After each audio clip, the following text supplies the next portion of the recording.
Grazie.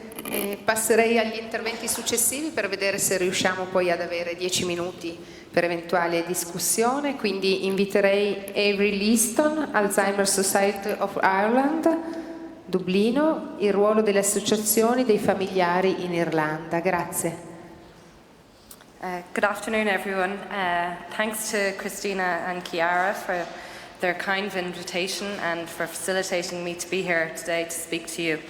I work with the Alzheimer's Society of Ireland, and today I'm going to tell you a little bit about our role in the Azure project and why we got involved. So I suppose I wanted to go back to the beginning. This is a picture from 2011 when Dublin hosted the Dublin Contemporary Festival. Barbara Ann, who you heard from this morning, approached the Alzheimer's Society in 2011 about getting involved with Dublin Contemporary.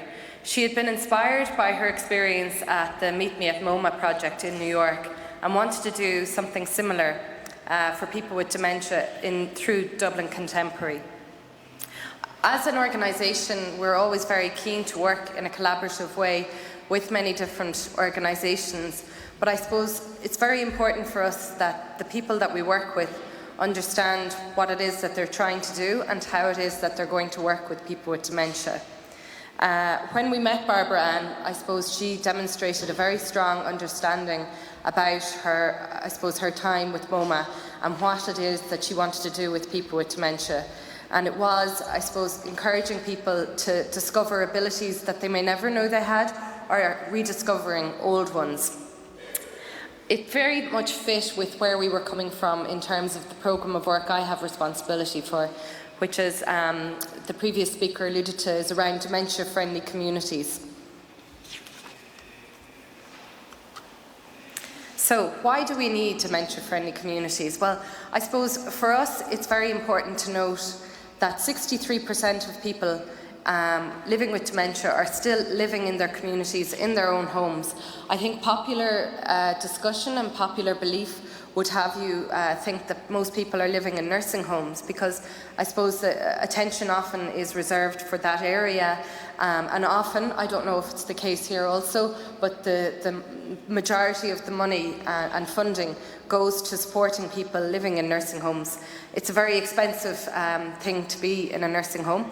And what we're trying to argue is that, people are still living in their communities and doing well out there with the support of their family and their friends and the people in their communities. And we wanted to, I suppose, recognise that and bring more supports for people living in their communities.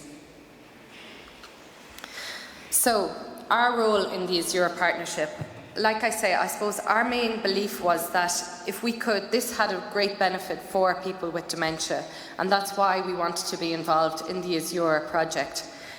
We felt it tapped into people's experiences, some of them very new experiences for those that may never have had an opportunity in their life before to go to a museum or go to a gallery. We felt that this was something that would give them a new value and a new worth. We also felt it was a really unique opportunity and a unique outlet that we hadn't explored. And I think the beauty of people with dementia being involved in the arts is the moment. They're in the moment, and that moment can often rediscover all sorts of things that families and loved ones may never have known was in their person, or the person themselves may never have realised that they had potential to explore. So like I say, I suppose, and I'll talk a little bit more about this in a little bit, but we wanted to address the social exclusion, and I think a word that's been mentioned several times today, the stigma of dementia. This is very much about normalising experiences for people with dementia. It's not excluding people, it's including them in places that maybe they felt they were no longer able to attend or go to. The thing we hear most often from families and people themselves is that their world shrinks as a result of a diagnosis of Alzheimer's. Suddenly friends may not be as common or may not call as frequently. People tend to isolate themselves because they have a lot of fears around socially acceptable behaviour. All these things, I suppose, are why we want to work to remove those barriers for people. And we felt that the Is Your project gave people so many new opportunities that we really wanted to get involved. So, one of the unique aspects of my work is that I'm very closely involved with people with dementia. It's been something as an organisation we've worked hard to do. We're an organisation that was very much built around, I suppose, supporting carers in their role. So many of our services are geared towards providing a respite for the carers and providing a social outlet for their loved ones. My specific responsibility has been around promoting the voice of the person with dementia in the work that we do. This came about, I suppose, and was underlined more so by our strategic plan that was published in 2013.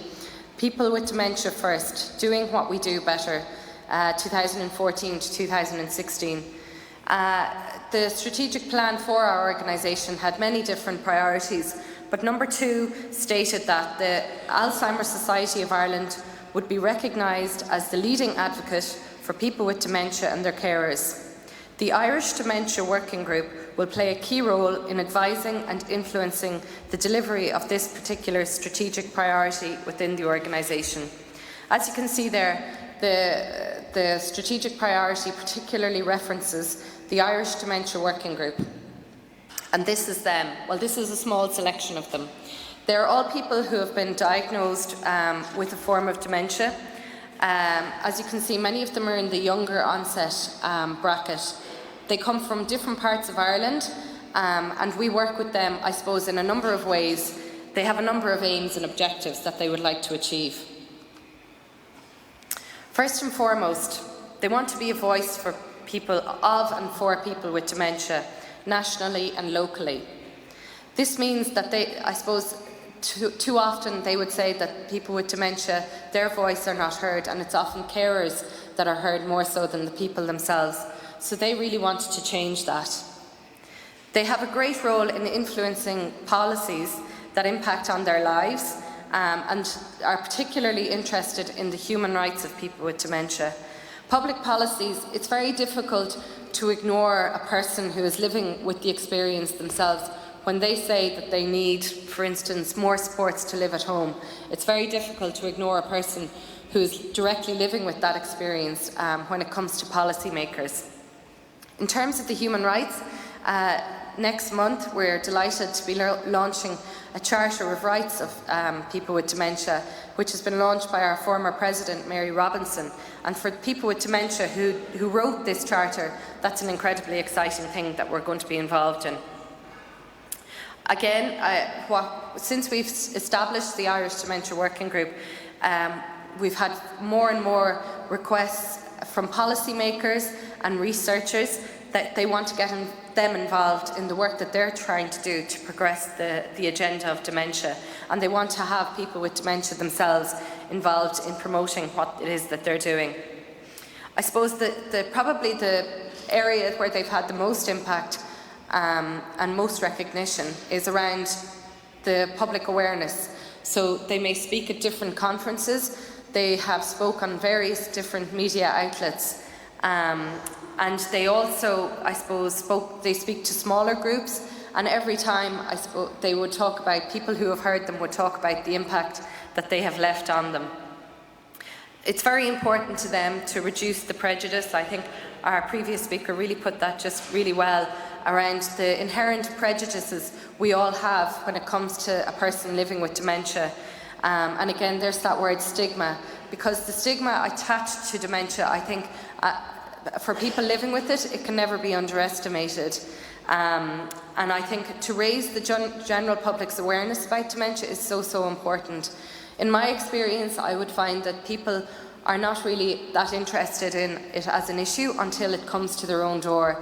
And then they really want to know because they understand the depth of the issue. So what we're trying to do is raise the importance of the issue for people before it may ever encounter them personally. So, like I was saying, this is some of examples of the work that they have been involved in. We currently have a core group in the working group of 13 people. The chairperson is Helen Rochford-Brennan, and she has a small executive to support her in her work. Some of the pictures here you'll see are a campaign we ran in the top corner there when the film Still Alice was released last year. We did a campaign where people with dementia and their loved ones were asked to submit us pictures on social media about them portraying them as they still are. As you can see, the middle picture there is outside the Houses of Parliament, Dáil Éireann in Dublin, where we had an opportunity to address a number of politicians, and that's a mixture of people with dementia and their carers. The press clippings, like I say, I think the press play a really important role, and the messages that often the press want to give are very negative. So once again, when they meet people with dementia, they're forced to reassess the message that they give, and often they hear a very different one from the person themselves. We've had people with dementia help us with our fundraising aspects. Particularly corporate funders are really excited when they can meet a person and their carers and get them involved in their work. And finally, the picture on the bottom is Helen, our chairperson, meeting our former Taoiseach, because we're still awaiting a new government, but that's at the launch of the Global Brain Health Institute in November last year. The Global Brain Health Institute has been funded by Atlantic Philanthropies, €138 million. Atlantic Philanthropies have given to this Global Brain Health Institute to develop key learners out there in the area of dementia.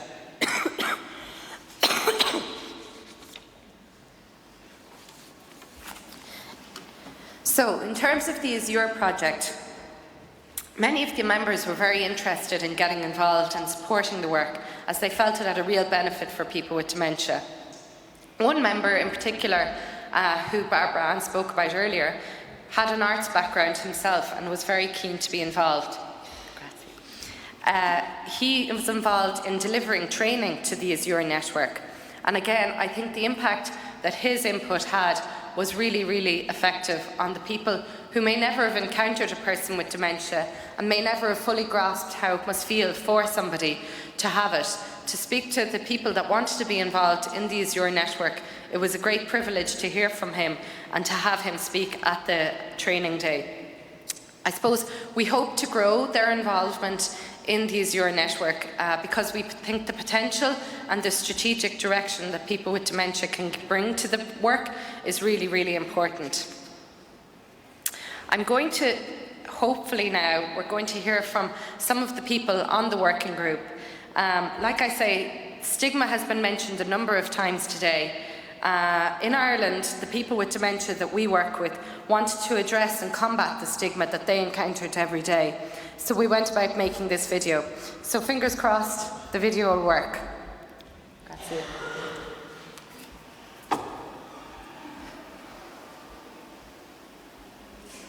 It's very short.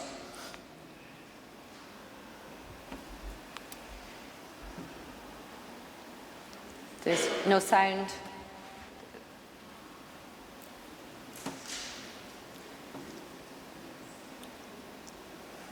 Is there sound?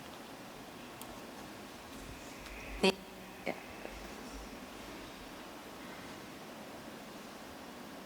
The sound. We made this video, and a colleague who saw it in Italy decided to translate it, so they weren't my subtitles, it was an Italian colleague. People look at me and say, you don't look like somebody who has dementia. But I wonder, what does dementia look like? I'm Kathy, I'm 55, and I have dementia. My name is Seamus. I'm 76 years of age. I was diagnosed with Alzheimer's 2 years and 6 months ago. My name is Evelyn, and I am 55 and I have dementia. I have been bullied through ignorance. I'm still me. My name is Helen and I'm 65. I have the Alzheimer's type of dementia. Did I ever think that I was going to have Alzheimer's? No, I didn't. I'm still a mom, a daughter, a sister and a friend. If I can have dementia, then anyone can have it. don't think it should ever be hidden. It should be well spoken about. I would like people to understand that I'm still the same Helen, not to isolate me or other people with the illness. We have a lot that we can do for our communities, and we can help remove stigma. Please, let's talk about it. I'm still Seamus, as they say. Still only a young fella.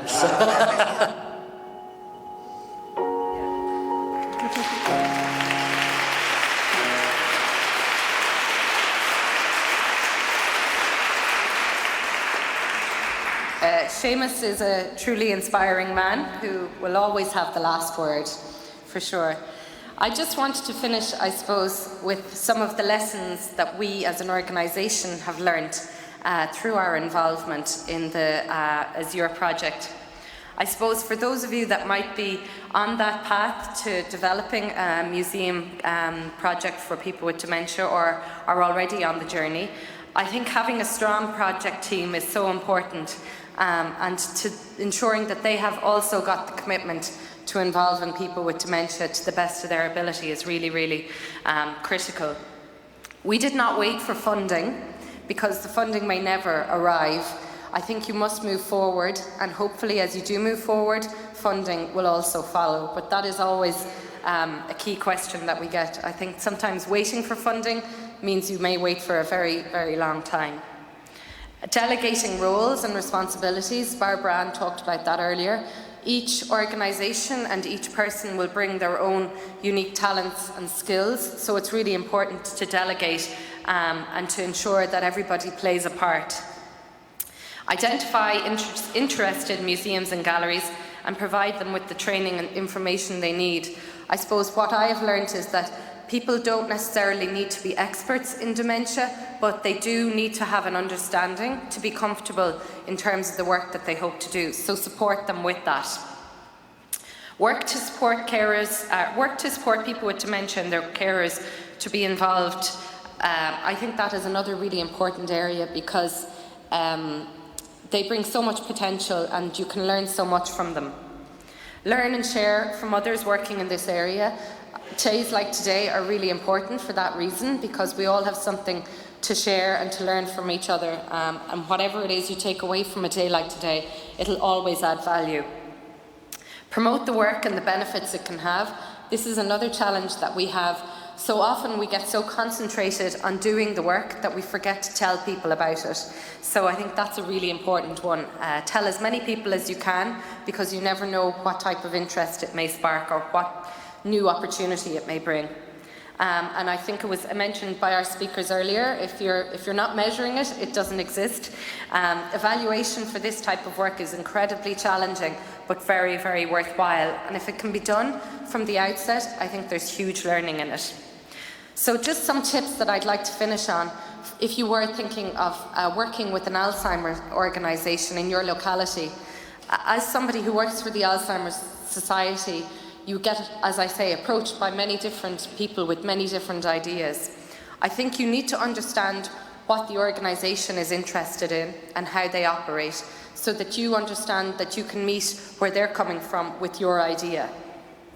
As with everything, if you don't connect with the right person, it may delay your work quite a bit. So make sure that you really make every effort to connect with the right person. It may not be the person you think it's going to be, but the right person is critical. Use the language that they're comfortable and familiar with. Again, that comes through research about finding out a little bit more about who they are and how they work. I think that's really, really important, because if you speak the language that they are speaking, then you will have open doors. I think it's really important with everything, if you can take the time to meet somebody in person, it will add great value to it.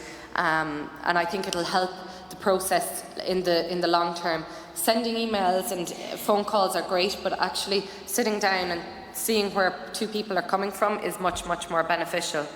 Again, obviously, if they were a good organisation, they will have concerns and they will have questions. So it's important that you listen to those concerns and discuss them together, rather than dismissing them and saying, well, we can work on that and we can work through that another time. And again, obviously, outlining the benefit to each other, to working together, and the benefits, of course, for people with dementia and their loved ones should become clear once they get involved. Grazie. Ciao.